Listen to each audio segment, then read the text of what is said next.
To all my spiritual and conscious identifying humans and friends, it is time to not just talk your talk, but walk your freaking walk.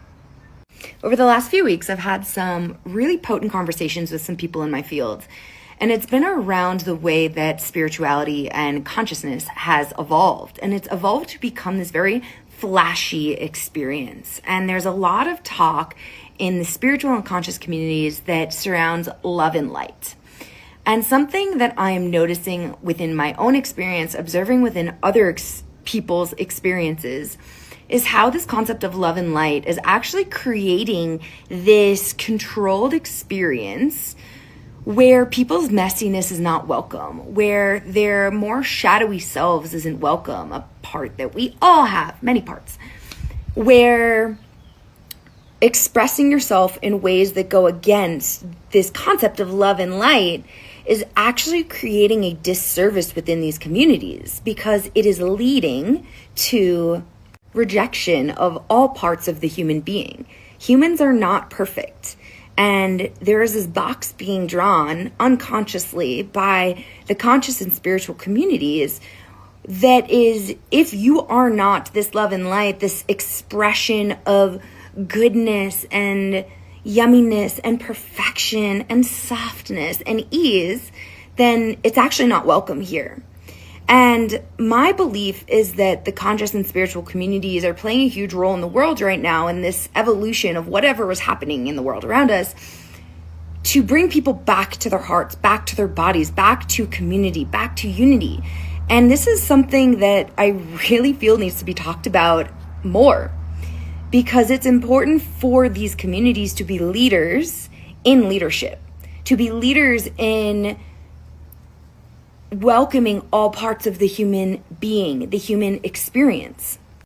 And straight up, the shit is hurting people. It's fucking dangerous. And I feel really called to bring more of this forward and talk about it, because this is not leadership. Only accepting the parts of another that you want and that feel good for you is not authentic and integral leadership. And this needs to change. We need more tools for conflict. We need more tools to hold others in an experience, even if it triggers ourselves. Like, our job in the world is not to not trigger other people. Our job in the world is not to make sure other people don't trigger us. It's actually to create a space where we can move through all of the experience together, where we can feel all of it together, where we can create a space that allows someone to feel welcome in all of who they are, trusting that the person across from them is going to show up and sit at the table and have conscious communication when it happens. We need to be able to sit with each other in our pain. We need to be able to sit with each other in our differences. We need to be able to communicate about it with compassion and acceptance. And I'm seeing a lot of fuckery in the spiritual communities where instead of doing that, it's actually becoming this rejection of that experience, an exile, a pushing away of people that are expressing things that are maybe darker or less conscious or less love and light. And this is not okay. I feel so strongly about this. And it really needs to change. Spirituality is not about the hats that you wear. It's not about the shaman shawl that you walk through the space with. It's not about your sage, and it's not about your fucking Palo Santo. Consciousness is about uniting in love. And love does not always look pretty. Sometimes love is conflict. Sometimes love looks like disagreements. Sometimes love looks like your shadow being expressed as a less conscious version of yourself. And all of those need to be accepted in our conscious and spiritual spaces. So next time you're feeling triggered by another person, sit with them in it.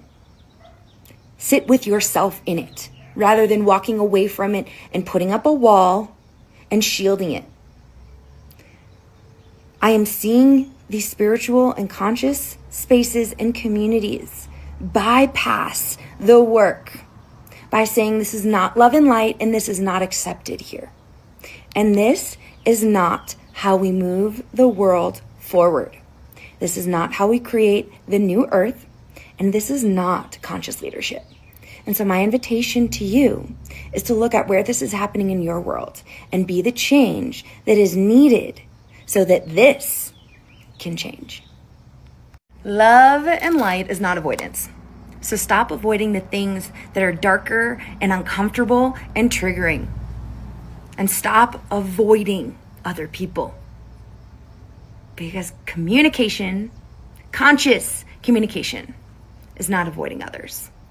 It's welcoming others forward and being curious about their experience while fostering a sense of belonging in the process. That is conscious leadership.